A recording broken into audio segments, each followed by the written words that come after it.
டேய் என் தலைவனை என்னடா பண்ணி வச்சுக்கிறீங்க? அதாவது நண்பர்களே, WWE பாத்தீங்கன்னா ஒரு பெஸ்ட் என்டர்டைன்மெண்ட் ஷோ. இன்னும் பாத்தீங்கன்னா நிறைய பேர் ஃபேக்குன்னு சொல்லி சுத்திட்டு இருக்காங்க. அவங்களுக்குலாம் ஒரு விஷயம் சொல்லிக்கிறேன். ஏன்டா அது ஃபேக் தான்டா. எவன்டா அது ஃபேக் இல்லைன்னு சொன்னா இன்னும் சில பேர் அதை நிரூபிக்கணும்னு சுத்திட்டு இருக்கானுங்க. அவங்களை விட்டு தள்ளுங்க. நம்ம பாத்தீங்கன்னா அந்த பேபி ஃபேஸ், ஹீல் ஃபேஸ், அந்த கேரக்டர் இது எல்லாமே தெரிஞ்சுதான் அப்பத்துல இருந்து அதை பார்த்தோம். நம்மளுக்கு எல்லாம் செம்ம ஜாலியா இருக்கும் அதை பாக்குறதுக்கு. அப்படியே WF முடிஞ்சா பக்கத்துல MMA உண்மையான ஃபைட்டு அங்க ஒரு ரத்த கலவையாகும். ஸோ இந்த மாதிரி அந்த காலம் பார்த்தீங்கன்னா ரொம்ப அருமையா போயிட்டு இருந்துச்சு. நம்ம பாயிண்ட் போவோம். என்னன்னு பார்த்தீங்கன்னா அப்போ WWE ராஜானா ஜான்சினா WWE தான். இதை தாண்டி பல இன்னும் நிறைய கேரக்டர்ஸ் எல்லாம் இருந்துச்சுன்னு வச்சுக்கோங்களேன். அவங்களும் நல்லா தான் இருப்பாங்க. ஆனால் மெயின் பார்த்தீங்கன்னா நம்மளுக்கு ஜான்சினா தான் நம்ம ஹீரோ. அப்படி இருக்கும்போது 2012 ஒருத்த வராங்க.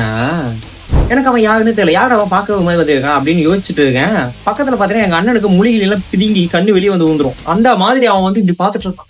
என்னடா ஏன்டா அவனை அப்படி பாத்துட்டு இருக்கேன்னு கேட்டா, டேய் அவன் யார் தெரியுமாடா, அவன் எப்பேற்பட்ட ஆளு தேவைடா, அந்த தெலுங்கு படம் பில்டப் கொடுக்குற மாதிரி கொடுத்துட்டு இருந்தான். எனக்கு ஒண்ணுமே புரியல. யார் அவன் அப்படின்னு கேட்டது, பிராக் லெஸ்னர்டா அப்படின்னா. பிராக் லெஸ்னரா பேருது அப்படின்ட்டு நம்ம வந்து என்ன அது ஏதுன்னு தெரியல. அவன் வந்துட்டு ஜான்சனை வந்து சொல்லிட்டு போயிட்டான். அதுக்கு அடுத்து WWE எப்படி இருந்துச்சுன்னு பாத்தீங்கன்னா, இஸ் த ஃபைனல் பாஸ். அவன் வந்து ஒரு ஃபைட்டு போட்டானா ஒரு வருஷம் காணாம போயிடுவாப்ல. ஸோ அதுக்கடுத்து அவங்க வந்தாங்கனாலே ஒரு மாதிரி புதுகலமாயிடும். அந்த மாதிரி இருந்துச்சு. அப்புறமா என்ன ஆச்சு, அவருடைய தேவை வந்து அதிகமாக ஆரம்பிச்சிச்சு. ஏன்னா நம்ம ஜான்சன் எல்லாமே போயிட்டாங்க.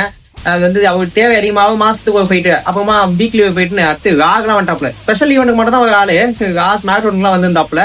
ஸோ அந்த மாதிரி பற்றாவை ஆகி போச்சு. நானும் பார்த்தீங்கன்னா 2020 WF பார்க்கறது விட்டேன். ரொம்ப மோசமா போக ஆரம்பிச்சுன்னு.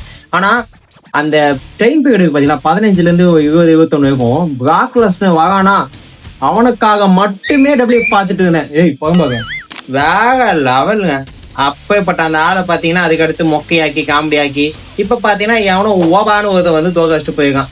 நம்ம ஆளு எல்லாம் லெஃப்ட் ஹேண்ட்ல டீல் பண்ணுவாரு. நம்ம ஆளே அவனும் லெஃப்ட் ஹேண்ட்ல டீல் பண்ணிட்டு போயிருக்கான். அவன் பாத்தீங்கன்னா ரிட்டைர்மெண்ட் ஆகிற மாதிரி கிளவுஸ் எல்லாம் அப்படியே கைட்டி ஸ்டேஜ் மேல போட்டு போயிட்டு இருக்காப்புல. பார்க்க கஷ்டமா இருந்துச்சு.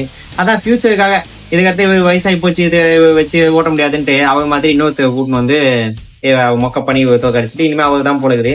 ஸோ பிராக் லெஸ்னர் வந்து எங்களுக்கு ஒரு பெரிய எமோஷனுங்க. நிஜமாலே பிராக்ன்ற பேர் கேட்டாலும் நாங்கள் குதூகலம் ஆயிடுவோம். அந்த அவருடைய என்ட்ரி, இப்போ ஜான்சன் என்ட்ரி மியூசிக் கேட்டோன்னே நம்மளுக்குலாம் ஒரு உற்சாகம் இல்லை.